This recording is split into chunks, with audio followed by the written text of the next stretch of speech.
interwebs. You were bad, so we're back again. That's what you get. You think about what you've done. Think about it, interwebs. Did you post something stupid in a comment somewhere? You know you did. You're the interwebs. Did you say something that you knew was a 1/2 to 0 truth just because you wanted to pick a fight? You know you did. You're the interwebs. That's what you do. What do you get as punishment? You get me babbling incoherently about comic books that you may or may not ever want to read. Justice is cruel and swift. All right, I'm going to take this off because the lens is too close and I try and focus on it and it hurts my little eyeballs. Okay, little eyeballs. First off, Batman White Knigget, number 1 of 8. Now, I almost wasn't going to read this because after they did the New 52, then Convergence, then Rebirth, I've been swearing off most of the Elseworldy kind of things at the moment because I'm like, look, your whole universe is an Elseworld. Let me get used to what we've got, and then I'll worry about variations on it. The whole theme has been variations in both DC and Marvel. So I'm like, what's the point of having these? It used to be cool to, oh wow, this is an alternate version. Now they're all alternate versions of themselves to some degree anyway. So I try and go, look, let me try and accept this truth. We need a new normal. Yeah, you know.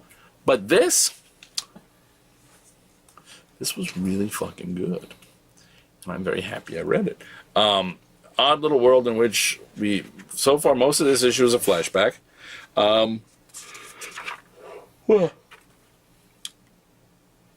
A very sane Jack Napier, no longer the Joker, starts out by going to Arkham Asylum because he needs the help of Batman in a very reversed character. You know, Batman's always going there, I need to talk to the Joker. This time it's Napier going to talk to, and you get a very sympathetic, even when he's the Joker, you get a very sympathetic, sympathetic view of the Joker, and in this particular Joker, I mean, he's not our Joker, so we can accept that. His look his outlook on life, Gotham, his Batman, his role with Batman. He's got a Batman the Animated Series poster. He's got a lot of Batman paraphernalia. In his he's got the Joker toy with the extended gun from Batman the movie. And his view of the Batman Joker, duality, dichotomy, juxtaposition, and it was really, really good. Sean Murphy did a hell of a job with this. My daughter, who's a huge Batman fan and even more huge Joker fan, was very intrigued when I told her some of this, and she wants to read that next time she's here. I don't really have a spot to sit after I review. I'll just precariously balance it. Oops. I got a Batman the Dawnbreaker. This is the metal tie-in explaining the history of the... Don't judge me. My felons were horrible today. I'm exhausted. Yes, they were. They've been horrible all week. They've been horrible their whole lives, probably. But, us felons. Doesn't really affect me. This week has affected me. Batman Dawnbreaker is a Batman Green Lantern origin from the dark multiverse. Unlike any Batman Gets a Ring we've ever seen, he gets it as a child. He gets it right after. This Bruce Wayne happens to be, he's kind of born a little bit of a sociopath. By a little bit of a sociopath, I mean a lot. Like, his parents are shot and he says, like the sky and the ground broke apart and all that was left was a void as big as everything. And that void was inside me. I didn't feel anything. Not even fear. At which point a ring shows up and goes, Bruce Wayne, you have the ability to overcome great fear. Welcome to the Green. And he goes after the guy and it won't let him kill it because, the ring has that no killing, whatever. And he's like, screw that. And he out willpowers the ring. Eventually the core comes after him and he pulls a parallax. He just takes out everybody. He's like, no, this is, and he comes up with his own oath that is a little unwieldy. With darkness black, I choke the light. No brightest day escapes my sight. I turn the dawn to midnight. Beware my power, Dawnbreakers might. See that? I turned the dawn to midnight. Doesn't have enough syllables. The English teacher in me. You trip a little bit there. Yeah, you know, with darkest black I choke the light. No brightest day escapes my sight. I turn the dawn to mid. It needs an in. I turn the dawn into midnight. Would have worked. That's all it needed. Come on, you get with the iambic pentameter here, people. Beware my power, Dawnbreakers might. And then, of course, we have the inevitable meeting where he meets the Batman who laughs. And he's like, hey, there's a main Earth they write most of these comics about. How'd you like to go fuck that up for a while? And he's like, yeah. And we get our crossover. Dun, dun, dun, dun, dun, dun, dun, dun, dun. I don't know much about the Star Wars cartoons because I haven't watched a lot of them. But I do know that the Grand Inquisitor and his Inquisitors are part of the Rebels cartoon. Yes. Well, Vader meets them. Basically, the Emperor plays them off each other. They end up having a fight, and Vader proves very quickly to the Grand Inquisitor that the Grand Inquisitor and all his Inquisitors do not equal Vader. Is less than, not equal to, but less than Vader. As part of Vader's new... We also get that after his whole fight to get his new lightsaber,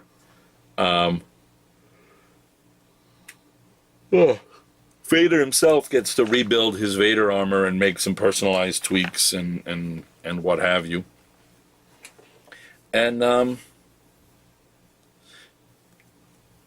even though the art is, I mean, I love Giuseppe Camuncoli. Yeah, Giuseppe Camuncoli. Yeah, look at that. Because it's Sebastiano Piccioni, I can say these names. It's like a family reunion. But anywho, I love his artwork, but it has a cartoony feel that at first made me think, is that a right fit for a Vader book? But his Vader is flawless, especially when he does those great moments where, like, Vader was great throughout the movies, of, you know, especially when the Emperor, somebody's talking, you know, the Emperor says something, Luke says something, Vader does those, where even though the mask has no, you know, it has that, where it's both incredulous and like, I'm waiting to see where you're going with this, you know, like, okay, you serious? All right, fuck it, I'll do that. You know, and you get that feel, that Vader look of, I don't know.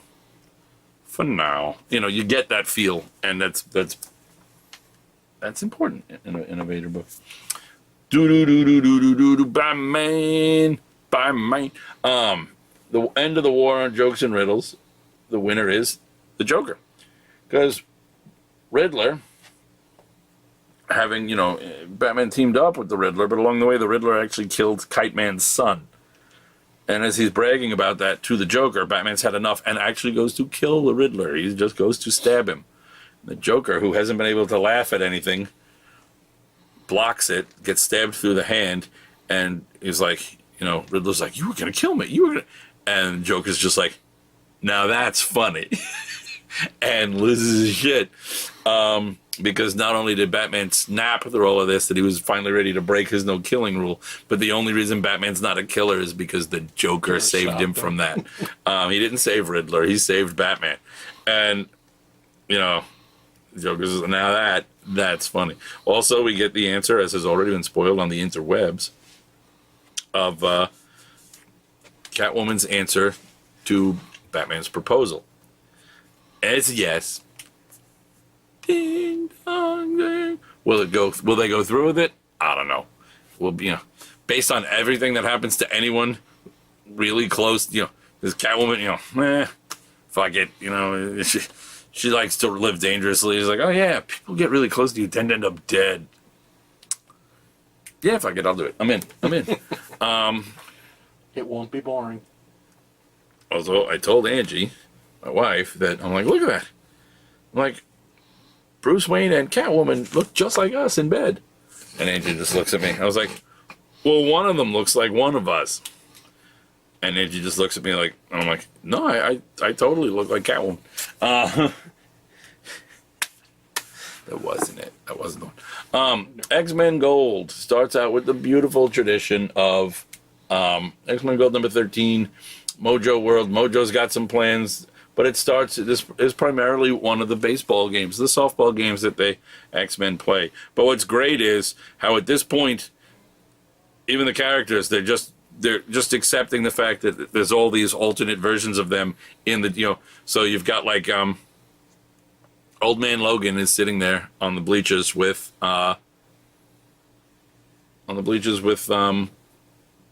Jamie Hudson from the Ultimate Universe. And he's like, so Jeannie tells me you're my son. Seems like from another universe. Seems like, and that's their whole thing. Meanwhile, nobody even bats an eye at the fact that there's Storm and Bloodstorm. She's like Warren and other Warren. They're just. And it felt like an X-Men book. I was very happy. Very happy. Superman Rebirth number 32. Target Deathstroke. Deathstroke fights Superman, which, forget Batman v Superman. Deathstroke versus Superman should be, really 2 hits. One where Deathstroke gets a punch in on Superman and shatters every bone in him, and as he's like, Superman goes, think, and Deathstroke's head lands on the moon. That should be the whole fight. It's not. So I was very, like, Deathstroke don't care. Really, the best part of this was the end. I mean, this was okay. It wasn't bad. It wasn't great. It was kind of, maybe my brain automatically looked at it and went, oh, okay, this is still filler. So my brain just coast through this. But the end has kind of a reveal that could be just a cool in and of itself, could be hinting at bigger things to come, but you find out who hired Deathstroke to test, and by test I mean completely fuck with Superman, to really see if, are you gonna kill me? Are you gonna kill me? Basically, Deathstroke was hired to go like this. Are you gonna kill me? What if I do this? Are you gonna kill me? Are you gonna kill me? I got a gun in the Lois Lane. Are you gonna kill me? Are you gonna kill me? Are you gonna kill me? He's not gonna kill me. And that was the issue. Spider-Man number 21. I'm so confused. Is his uncle... His uncle was dead in the other Earth, and his uncle was the Prowler in the other Earth. We have a Prowler who was also dead in this world, but is still the Prowler, and now... Is that his uncle? I don't know. There's some good fights with ninjas, some great dialogue. Because Bendis is all or nothing on dialogue. He's either like, well... Here's all the dialogue, or here's not a lot of dialogue, and it's brilliant. And of course, yes, I giggled. I giggled at a scene with Miles staring at himself in a tux in a mirror and telling his father, he's like, I look good in it. He's like, what? It's like, suit, what suit? A tux. What does he say? He's like, yes, I look like Idris Elba if he were James Bond. And the dad's like, take it off. Because it was given to him by, like, S.H.I.E.L.D. and stuff. Avengers Worlds collide with the Champions. Avengers and the Champions team up. And still working through... This is just... Post all of it, it's still... The Avengers automatically start to take the high ground and underestimate the Champions. The Champions are like, we're not junior varsity. You get to see Amadeus Cho as the Hulk team up with... Hercules, and Hercules is like, I haven't really met you as a Hulk yet, but me and you, like old times, and Amadeus like, I thought we were gonna science it to try and handle it, but you know what, today sucked, and they both just start to smash things. Justice League number 30. We find out some more about what went wrong in the future, who Sovereign is, why she's hunting down Wonder Woman, and why, as she wants Wonder Woman to kill everybody, the only person she doesn't seem to want Wonder Woman to kill is Hunter, Wonder Woman's son, who was raised by Superman because Wonder Woman just didn't give an interest, and we don't know why in the future she didn't give an interest. So it's Wonder Woman's son, raised by Superman. He says he grew up with Jonathan Kent, so that Superboy's still in that future continuity. And they meet Steve Trevor in this issue, and Steve Trevor's like, "You're her son from the future?" He's like, "Yeah, who's your dad?" And Wonder, we don't get an answer, but Hunter just kind of goes, "Not you," and looks sad and away. So there's that. Motor Girl, steaming towards an end to this series. I love Terry Moore. We've got our former Marine with the shrapnel in her head that may or may not kill her, and should have surgery, but she doesn't, part of which is she's not ready to give up to her hallucinatory gorilla friend that she sees because of all of this damage. Also, aliens are real, and Bick and his friends are all here on Earth, and it's starting to get complicated. Starting to get. Yeah, it wasn't complicated before. Extremity. We finally find a group of people. This is Extremity number 7. This book is so good. It's a brutal... It's like Mad Max on a floaty Avatar-like world, and everybody is in these clans, and they just don't... They refuse to see that there's no need for them to fight, and a couple of people start to realize it, and eventually they find, of course, in this issue, they find that there is a whole civilization hiding from everybody else, where they don't fight just because they're from different clans, and they're like the last hope for salvation. But will they get found now because people are hunting our heroes that they just took in? I don't know. Peace doesn't last long. Elsewhere, all right, there's D.B. Cooper and Amelia Earhart, both from separate times, find each other lost in the same time in this alternate universe where shit from our world just seems to fall through. The